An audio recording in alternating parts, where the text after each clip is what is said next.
నమస్కారం public vision వార్తలకు స్వాగతం నా పేరు సుమలత వార్తల ముందుగా హెడ్లైన్స్ ఈనాడు రామోజీరావు అస్తమయం గత కొంతకాలంగా పలు అనారోగ్య సమస్యలతో బాధపడుతున్న రామోజీరావు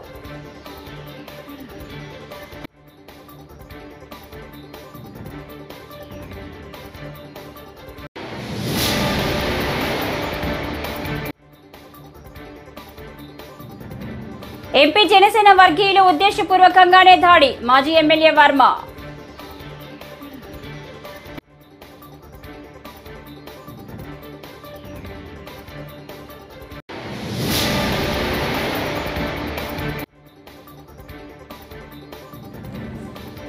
వైఎస్ఆర్సీపీ శ్రేణులపై టీడీపీ నేతలు దాడులు చేయడం దారుణమని మాజీ ఎంపీ మార్గాని భరత్ రామ్ మండిపడ్డారు.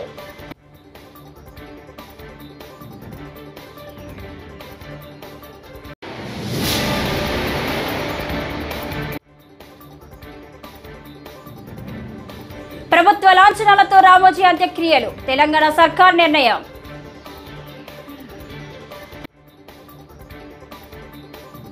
ఇక డీటెయిల్స్ చూస్తే తెలుగు మీడియా మొఘల్ గా పేరు పొందిన ఈనాడు సంస్థల రామోజీరావు చైర్మన్ రామోజీరావు శనివారం తెల్లవారుజామున 4:50 కన్నుమూశారు. 88 ఏళ్ల ఆయన వయసు రీత్యా తీవ్ర అనారోగ్యం కారణంగా తుదిశ్వాస విడిచారు. గత కొంతకాలంగా అనారోగ్య సమస్యలతో బాధపడుతున్న ఆయన తీవ్ర అస్వస్థతకు గురి కావడంతో నానక్రామ్ గూడలోని స్టార్ ఆసుపత్రికి తరలించారు. వెంటిలేటర్ పై వైద్య చికిత్స పొందుతూనే ఆయన తుది శ్వాస విడిచారు. ఆయన పార్థివ దేహాన్ని రామోజీ ఫిలిం సిటీకి తరలించారు. ఈ సందర్భంగా ఆయన కొన్ని నివాళులు అర్పించేందుకు పలువురు సినీ రాజకీయ ప్రముఖులు పెద్ద ఎత్తున అక్కడికి తరలి వెళ్తున్నారు. టాలీవుడ్ దర్శక ధీరుడు ఎస్ఎస్ రాజమౌళి, ఆయన భార్య రమా రాజమౌళి, కీరవాణి, రాజేంద్ర ప్రసాద్, ఏవి మాజీ మంత్రి పరిటాల సునీత, బీఆర్ఎస్ నేత హరీష్ రావు, బ్యాడ్మింటన్ కోచ్ పుల్లెల గోపీచంద్ తదితరులు రామోజీ పార్థివ దేహం వద్ద పుష్పగుచ్చం ఉంచి నివాళులర్పించారు.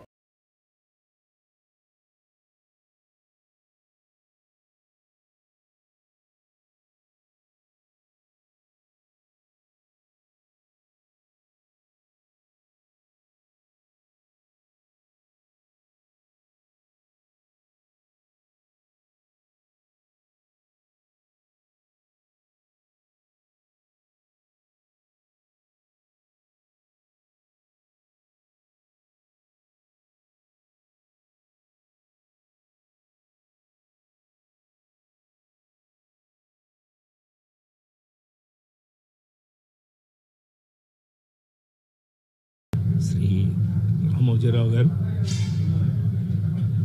దైవ సన్నిధిలోకి వెళ్ళిన సందర్భంగా వారు నిజంగానే ఒక మాటని మాత్రం మనం గుర్తు చేసుకోవాలి. అంతటి మహానుభావుడు ఈ దరిద్రపు చెత్త రాజకీయాల వల్ల చివరికి మన క్షోభ అనుభవించి వెళ్ళారు. అది భగవంతుడు చూసుకుంటాడు. డెఫినెట్ చూసుకున్నాడు, భగవంతుడు చూసుకున్నాడు. కానీ ఆయన గెలుపు, ఆ నిజ గెలుపుని ఆయన అనుభవించి ఆ సక్సెస్ని ఆయన చూసే వెళ్ళారు. ఆ విషయంలో చాలా చాలా సంతోషం. ఆయన అందరికీ నమస్కారం. ఈరోజు తెల్లవారుతూనే మనసును కలిచివేసే వార్త పెద్దలు ఈనాడు సంస్థల అధినేత శ్రీ చెరుకూరి రామోజీరావు గారి మహాభినిష్క్రమణం. నేనైతే ఆయనది మహాభినిష్క్రమణమే అని పిలుస్తా. ఏమిటి మహాభినిష్క్రమణం అంటే, జనరల్గా శ్రీకృష్ణుడు చనిపోయినప్పుడు మహాభినిష్క్రమణం అన్నారు. వైఎస్ఆర్సీపీ శ్రేణులపై టీడీపీ నేతలు దాడులు చేయడం దారుణమని ఆ పార్టీ మాజీ ఎంపీ మార్గాని భరత్ రామ్ మండిపడ్డారు. శనివారం ఆయన మీడియా సమావేశంలో మాట్లాడుతూ మోరంపూడి ఫ్లైఓవర్ శిలాఫలకాన్ని టీడీపీ శ్రేణులు కూల్చేశారని ధ్వజమెత్తారు. రాజమండ్రిని సొంత ఇల్లులా భావించాను. సొంత కార్యక్రమాలకు వ్యాపారాలకు ప్రాధాన్యత ఇవ్వకుండా జనం మధ్యలోనే గడిపాను. ఎంతో మంది నాయకులు, ఎంపీలు, మేయర్లు అయ్యారు. రాజమండ్రిలో ఈ తరహా అభివృద్ధి ఎప్పుడు జరగలేదు. రాజమండ్రిలో మోరంపూడి శిలాఫలకాన్ని టీడీపీ నేతలు కూల్చేసిన ఎమ్మెల్యే వ్యంగ్యంగా మాట్లాడడం దారుణం. శిలాఫలకం కూల్చేసి క్రమశిక్షణకు మారు పేరుని చెప్పడం ఎంతవరకు కరెక్ట్? అమరావతి రైతులు నిజమైన రైతులు కాదు. రైతుల రూపంలో ఉన్న టీడీపీ మూఖలు రాజమండ్రిలో మాపై దాడి చేశారు. దానిని మాత్రమే ప్రతిఘటించాం అని మార్గాన్ని పేర్కొన్నారు. మీకు ఏ ఉద్యోగానికి డోకాలు లేదు అని చెప్పిన మాటలు చంద్రబాబు నాయుడు గారు ఆ మాట కూడా నిలబెట్టుకోవాలి.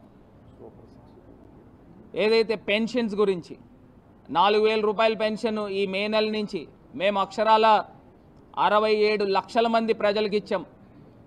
మీరు 67 లక్షల మందికి పెంచుతారా లేకపోతే ఇంకా తగ్గించి 4,000 ఇస్తారా? ఒకసారి ప్రజలు కూడా అన్నీ ఆలోచన చేస్తున్నారు. గ్యాస్ సిలిండర్స్ చెప్పారు. ఇంట్లో 3 పిల్లలుంటే అందరికీ అమ్మఒడి ఇస్తామని చెప్పిన మాటలు, ఆడపిల్లుంటే 1,500 రూపాయలు నెల నెల ఇస్తామని చెప్పిన మాటలు, ఇవన్నీ కూడా నిలబెట్టుకోవాలి. నిలబెట్టుకునే బాధ్యత వీళ్ళపైన ఉంది. ఫ్రీ బస్ గురించి కూడా చెప్పారు.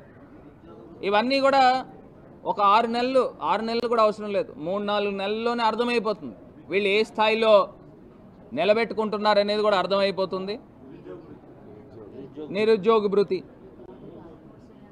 వికలాంగులకి 6,000 రూపాయలు, ఇట్లాగ ఎన్నో హామీలు ఇచ్చారు. అంటే ఒకటి నాకు అనిపించిన ఈ ఎలక్షన్ సారాంశం ఏంటంటే ప్రజలు అన్నవాళ్ళు ఆశాజీవులు. అంటే ఇక్కడికన్నా అక్కడ ఎక్కువ డబ్బు వస్తుంది, సరే వచ్చేది ఎందుకు పాడు చేసుకోవాలనే కార్యక్రమంలో మరి ఓట్లు వేశారని నేను భావిస్తున్నా. జగనన్న గారు నేను చేయగలిగేదే నేను చెప్తాను, నేను చేయలేని చెప్పలేనని ఆయన నిజాయితీ పరుడు కాబట్టి ఆ రకమైన మాటలు చెప్పాడు. మీడియా దిగ్గజం రామోజీరావు అంత్యక్రియలను అధికారిక లాంఛనాలతో నిర్వహించాలని తెలంగాణ సర్కార్ నిర్ణయించింది. ప్రస్తుతం సిడబ్ల్యూసి సమావేశాల కోసం ఢిల్లీలో ఉన్న ముఖ్యమంత్రి రేవంత్ అక్కడి నుంచే రాష్ట్ర ప్రధాన కార్యదర్శి శాంతికుమార్కి ఆదేశాలు జారీ చేసినట్లు సమాచారం. ఈ నేపథ్యంలో అంత్యక్రియల ఏర్పాట్లను పర్యవేక్షించాలని రంగారెడ్డి కలెక్టర్, సైబరాబాద్ పోలీస్ కమిషనర్కు సిఎస్ ఆదేశాలు జారీ చేశారు. కాగా ఓ మీడియా దిగ్గజానికి ప్రభుత్వ లాంఛనాలతో అంత్యక్రియలు నిర్వహించడనటం దేశంలో ఇదే మొదటిసారి. దేశ రాజకీయాలలో, పత్రికా రంగంలో, ప్రసార రంగంలో ఆద్యుడు, ఈ దేశానికే ఆదర్శంగా నిలబడి ప్రతిపక్ష పాత్ర పత్రికలు, ప్రసార సాధనాలు పోషిస్తాయని నిరూపించిన వాడు, వ్యాపారంలో కానీ ప్రజాసేవలో కానీ ప్రజా సమస్యల్ని లేవనెత్తి పాలకుల నుంచి ప్రజలకు మేలు జరిగే విధంగా పోరాటం చేసిన వ్యక్తి రామోజీరావు గారు. వ్యక్తిగతంగా రామోజీరావు గారు వారి కుటుంబంతో నాకు చాలా సన్నిహిత సంబంధాలు ఉన్నాయి. వారి మరణం చాలా బాధాకరం. వారి కుటుంబానికి ప్రగాఢమైన సానుభూతిని తెలియజేస్తూ తెలంగాణ రాష్ట్ర ప్రభుత్వం రామోజీరావు గారి అంత్యక్రియలను అధికారిక లాంఛనాలతో నిర్వహించమని చెప్పి ఆదేశాలు ఇవ్వడం జరిగింది. రామోజీరావు గారు చనిపోవడం అనేది ఒక తీరని లోటు. తెలుగు రాష్ట్రాలకే కాదు ఈ దేశంలో పత్రికా రంగానికి ఎనలేని సేవలు అందించిన రామోజీరావు గారి మరణం అనేది ఒక దురదృష్టకరమైన సందర్భము. వారి కుటుంబానికి అండగా నిలబడి వారి కుటుంబానికి సానుభూతి తెలియజేసి అధికారిక లాంఛనాలతో రామోజీరావు గారి యొక్క అంత్యక్రియలను పూర్తి చేయడానికి కాంగ్రెస్ పార్టీ అన్ని ఏర్పాట్లను చేయడం జరిగింది. తనపై ఉద్దేశపూర్వకంగానే కొంతమంది జనసేన కార్యకర్తలు దాడికి పాల్పడ్డారని మాజీ ఎమ్మెల్యే వర్మ ఆరోపించారు. నిందితుల్ని తక్షణం అరెస్టు చేయాలని డిమాండ్ చేశారు. గొల్లప్రోలులో శుక్రవారం రాత్రి విలేకరుల సమావేశం ఏర్పాటు చేశారు. వర్మపై దాడి విషయాన్ని తెలుసుకున్న టీడీపీ కార్యకర్తలు, నాయకులు గొల్లప్రోలు చేరుకున్నారు. ఈ సందర్భంగా టీడీపీ శ్రేణులు వర్మపై దాడి చేసిన దుండగులను వెంటనే అరెస్టు చేయాలంటూ ఆందోళనకు దిగారు.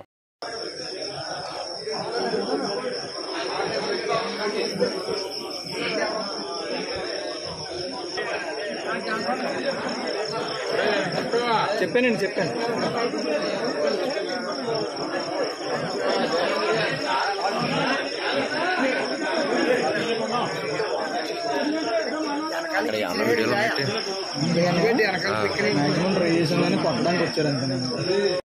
మేము పవన్ కళ్యాణ్ గారు లాంటి సభ్యత పద్ధతి ఉన్న మనిషి దగ్గర ఎలక్షన్ చేసినందుకు గర్వంగా ఉన్నాం. ఆయన దగ్గర నుంచి కానీ 2009 జనసేన పార్టీ దగ్గర నుంచి కానీ మాకు ఏ విధమైన ఇబ్బందులు లేవు. మేము ఎప్పుడు కూడా కలిసికట్టుగా ఒకే కుటుంబంలాగా మనం ఎలక్షన్ చేసాం, అది పనిచేస్తాం. ఏదైతే తెలుగుదేశం పార్టీ నుంచి 5 నెలలు 6 నెలల ముందు వెళ్ళిన 20-25 మంది జనం ఉన్నారో వారిని స్థానిక ఎంపీ వైసీపీ పార్టీ అని చెప్పి పార్టీలో జాయిన్ చేసుకుని ఉండడం జరిగింది. వాళ్ళే ఈ దాడి చేశారు చేత చాలా అవుతుంటాయి. మేము ఫేస్ చేయగలం, మాకు చేతగా కాదు, చేతగా తతంలో కాదు. మేము ఈ దాడి ప్రత్యక్షంగా పోలీసులు ఉన్న చోట జరిగింది, పోలీసులు ఉన్నప్పుడు జరిగింది. మేము ఒక ఆయన్ని సర్పంచ్ గారిని కలవడానికి వెళ్ళాం. ఎలక్షన్లో రకరకాలుగా చేశాం. మేము పబ్లిక్గా చేసిన వాళ్ళు ఉన్నారు, చాటుని చేసిన వాళ్ళు ఉన్నారు, వెనకుండి మాకు హెల్ప్ చేసిన వాళ్ళు ఉన్నారు. పత్రికా రంగంలో అడుగుపెట్టి సంచలనాలు నమోదు చేసి ఆ రంగంపై చెరగని ముద్ర వేసిన ఈనాడు సంస్థల అధినేత రామోజీరావుకు ప్రముఖ నటుడు రామ్ చరణ్, దర్శకుడు శంకర్, సునీల్, రఘుకార్ మంచి యూనిట్ సభ్యులు నివాళులర్పించారు. వీరిద్దరి కాంబినేషన్లో వస్తున్న గేమ్ చేంజర్ మూవీ ప్రస్తుతం రాజమండ్రిలో చిత్రీకరణ జరుపుకుంటుంది. రామోజీ మరణ వార్త తెలిసిన వెంటనే చిత్ర బృందం అక్కడే 2 నిమిషాల పాటు మౌనం పాటించి నివాళులర్పించింది. రామోజీ మరణం తీరని బాధాకరమని, ఆయన మరణం తెలుగు ప్రజలకు తీరని లోటని పేర్కొన్నారు.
కాళేశ్వరం ప్రాజెక్టు మరమ్మతుల పనులను వేగవంతం చేయాలని నిర్మాణ సంస్థలు సంబంధిత అధికారులను ఆదేశిస్తామని మంత్రి ఉత్తమ్ కుమార్ రెడ్డి తెలిపారు.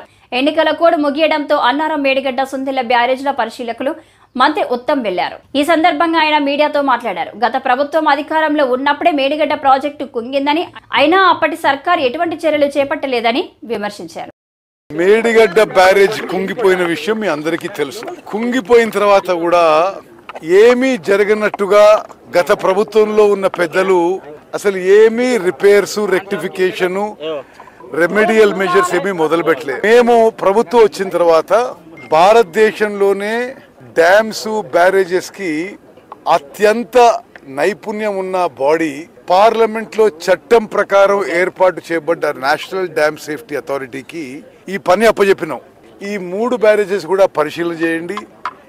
ఇది ఎంత నష్టం జరిగింది, ఏ విధంగా దానికి రిపేర్స్ చేయాలన్నా, ఇంకా దానికి ఏమన్నా మరి ఏ స్థాయిలో డ్యామేజ్ జరిగింది, ఏమేం టెస్టులు చేయించాలని చెప్పి కూడా నేషనల్ డ్యామ్ సేఫ్టీ అథారిటీ భారతదేశంలోనే అత్యున్నత ఈ డ్యామ్స్ అండ్ బ్యారేజెస్లో నైపుణ్యం ఉన్న కేంద్ర ప్రభుత్వ సంస్థ.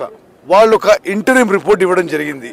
ఆ ఇంటరిం రిపోర్ట్ ప్రకారము మేడిగడ్డ బ్యారేజ్లో ఏం చేయాలనో, అన్నారం బ్యారేజ్లో ఏం చేయాలనో, సుందిళ్ల బ్యారేజ్లో ఏం చేయాలనో వివిధ కార్యక్రమాలు వాళ్ళు లిస్ట్ అవుట్ చేశారు. కొన్ని టెస్టులు కూడా వాళ్లే రాసిచ్చారు. ఎన్డీఎస్ఏ ఇచ్చిన ఇంటరిం రిపోర్ట్ ప్రకారం ఈ 3 బ్యారేజ్ల రక్షణ కొరకు, పునరుద్ధరణ కొరకు ఈ 3 ఏజెన్సీల వాళ్ళకి పని అప్పచెప్పడం జరిగింది.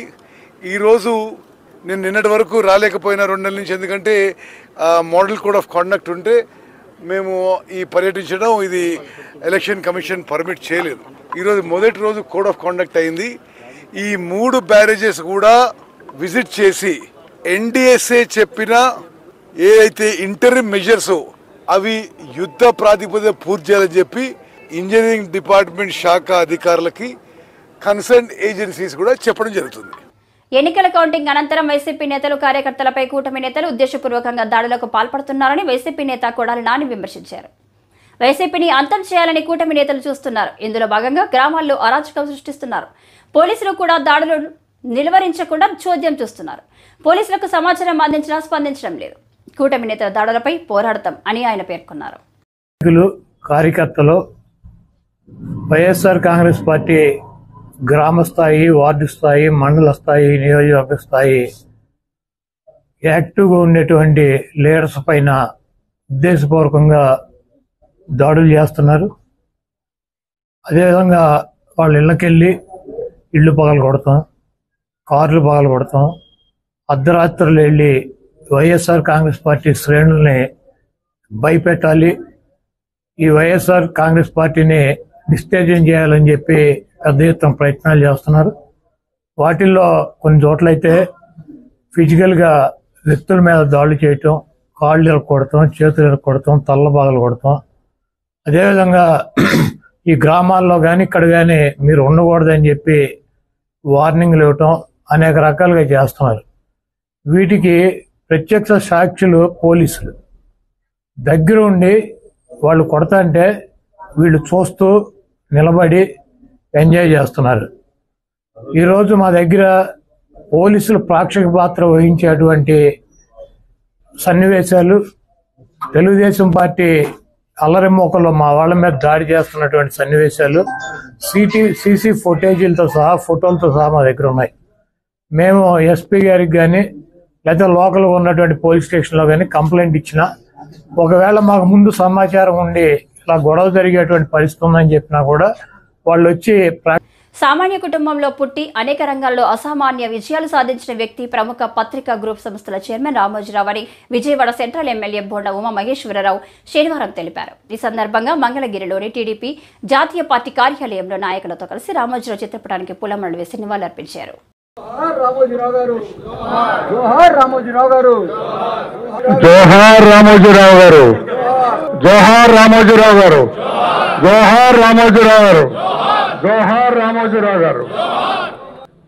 ఎంతో చిన్న కుటుంబంలో పుట్టిన, వ్యవసాయ కుటుంబంలో పుట్టిన, తన రెక్కల కష్టంతో ఒక పెద్ద సామ్రాజ్యాన్ని సృష్టించినటువంటి వ్యక్తి రామోజీరావు.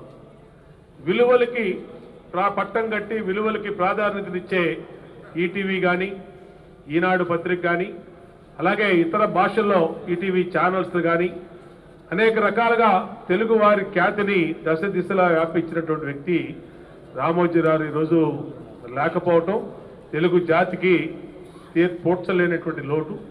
ఈరోజు అటువంటి లోటుని తెలుగుదేశం పార్టీ జాతీయ అధ్యక్షులు మరి ఎన్డీఏ సమావేశాలకు ఢిల్లీ వెళ్ళినా, ఇవాళ హుటాహుటిన బయలుదేరి హైదరాబాద్ వచ్చి ఆయన రామోజీరావు పార్థివ శరీరాన్ని ఘన నివాళులు అర్పిస్తూ, అట్లా ఇక్కడ రాష్ట్ర కార్యాలయంలో అచ్చెన్నాయుడు గారు, రాష్ట్ర అధ్యక్షుడు అచ్చెన్నాయుడు గారి ఆధ్వర్యంలో మరి అందరూ కూడా లీడర్స్, ఎమ్మెల్యేలు, నాయకులు అందరూ కూడా బాధాతప్త హృదయంతో రామోజీరావు గారికి రోజు శ్రద్ధాంజలి ఘటిస్తూ చేసినటువంటి కార్యక్రమం. మరి ఈ రోజున ఆయన ఎన్నడూ కూడా మరవలేని ఆ మహానుభావునికి మరొకసారి ఘన నివాళులు, శ్రద్ధాంజలి, ఆయన ఆత్మకు శాంతి చేకూరాలని కోరుకుంటూ శుక్రవారం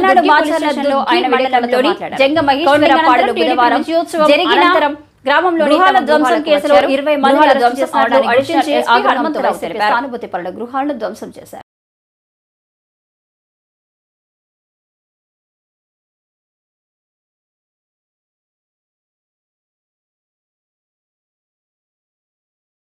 (11:30) వరకు అంటే పికెట్ అయితే ఉంది, అక్కడ సిఆర్పిఎఫ్ పికెట్ ఉంది, ఏపీఎస్ పికెట్ ఉంది, గట్టిగా జరుగుతుంది. ఆ గ్రామంలో ఉన్నటువంటి 2 వర్గాల మధ్య ఉన్నటువంటి విభేదాలు అది మీ అందరూ తెలిసిన విషయం, చాలా ఆలోచించాలి. దాన్ని దృష్టిలో పెట్టుకుని ఎలక్షన్ ముందు, ఎలక్షన్ తర్వాత కూడా కంటిన్యూ అవుతాం.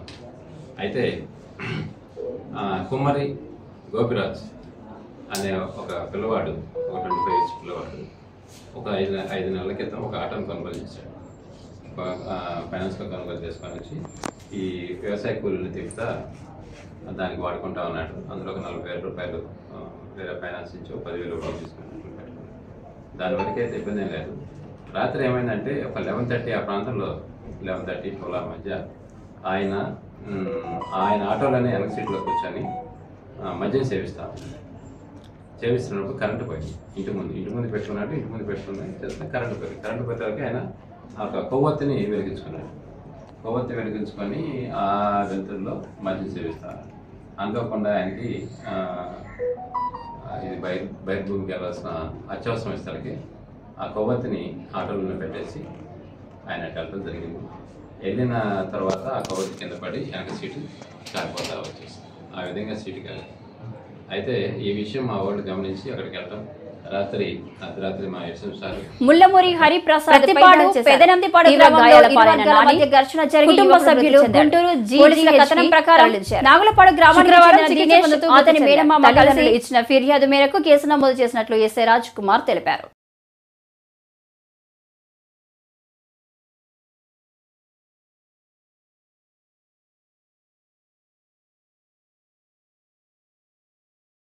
జరిగిన నిన్న నైట్ జరిగినటువంటి హత్య కేసులో మృతుడైనటువంటి హరిప్రసాద్ అలియాస్ నాని అనే వ్యక్తి ఈరోజు ఉదయం 5:46 అవర్స్కి చనిపోయినట్టు జీజీహెచ్ డాక్టర్లు నిర్ధారించడం జరిగింది.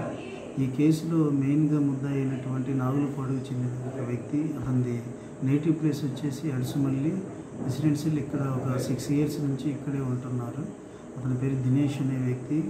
అండ్ ఇలా మృతుడి యొక్క అక్క భర్త అయిన రాఘవ అండ్ గంగాధర్, నాగేశ్వరరావు కొడుకైనటువంటి గంగాధర్ని వాళ్ళు అనుమానం వ్యక్తం చేయడం జరిగింది. కుటుంబ కలహాలు మా మధ్య ఉన్నాయి, వాళ్ళే చేపించి ఉండొచ్చు అనే ఉద్దేశంతో అతను కంప్లైంట్ ఇవ్వడం, వాళ్ళ తండ్రి కంప్లైంట్ ఇవ్వడం జరిగింది. దీని మీద ఈరోజు ఇంక్వెస్ట్ చేసి బాడీని వాళ్ళకు అప్పగించడం జరిగింది. రేపు కేసు దర్యాప్తులో వాళ్ళని అరెస్ట్ చేసి ఖచ్చితంగా వాళ్ళకి న్యాయం చేస్తామని కోరుకుంటున్నాను. సార్, ఇది రాజకీయ గొడవ, రాజకీయాలు సంబంధం ఉంది, అందుకనే ఇలా జరిగింది అని అనుమానంగా ఉన్నారు. దానికి మీరు ఏం సమాధానం? ఎటువంటి రాజకీయాలకు సంబంధం లేదండి. ఓన్లీ కుటుంబ కలహాలతోనే వాళ్ళిద్దరు క్లోజ్ ఫ్రెండ్స్. ఒక 5 months క్రితము వాళ్ళు గొడవ పడడం కూడా జరిగింది. దాని ప్రకారం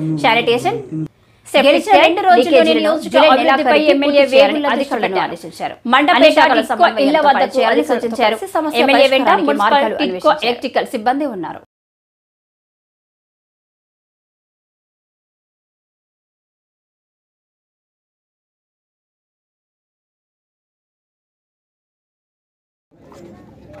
ఈరోజు మనం మండపేట టిట్కో గృహ సముదాయానికి రావడం జరిగింది. మున్సిపల్ కమిషనర్ గారిని, మిగిలిన మున్సిపల్ అధికారుల్ని, టిట్కో కంబైన్డ్ ఈస్ట్ వెస్ట్కి సంబంధించిన ఈఈ గారు, డిఈ గారు, ఇతర అధికారులతో రావడం జరిగింది. మరి ఇక్కడ ఎందుకు మాకు ఇటువంటి దుర్భర పరిస్థితి ఉందని చెప్పి వారు ప్రశ్నించడం, దానిపైన ముందుగా రేపు ఏ కానీ కుదరకపోతే సోమవారం ఉదయం నుంచి మొత్తం అయినటువంటి జంగిల్ క్లియరెన్స్ అంతా చేసేలాగా, ముఖ్యంగా ఏదైతే 3000 ఫ్లాట్లు దగ్గర సంవత్సరం 8 నెలల క్రితం 22 అక్టోబర్ నెలలో ఒక 1900, తర్వాత ఒక 4 నెలల క్రితం ఒక సుమారు 900 నుంచి 1000 ఫ్లాట్లు అలా అప్పచెప్పడం జరిగింది. ఈ 3000 ఫ్లాట్లని ముందు ఆ ఫ్లాట్లని ముందు ఒక కమిటీలు వేసుకోమంటున్నాం. ఏం చేద్దంటే ఒక ప్రెసిడెంట్, సెక్రటరీ పెట్టుకుంటే ఇవాళ మెయింటైన్ చేసి అప్పచెప్తే మున్సిపాలిటీ వారు శనివారం ఆయన మృతి పత్రికా రంగాన్ని ప్రజలకు చేరువచేసిన ఆయన ఆశిస్తా చెరుకూరి రామోజీరావుకి దక్కుతుందని సారథ్యంలో కొనసాగిన పత్రికా స్వేచ్ఛ ఇంకా కొనసాగాలని కోరుకున్నారు. అనంతరం 1 నిమిషం పాటు ఆయన మౌనం పాటించారు.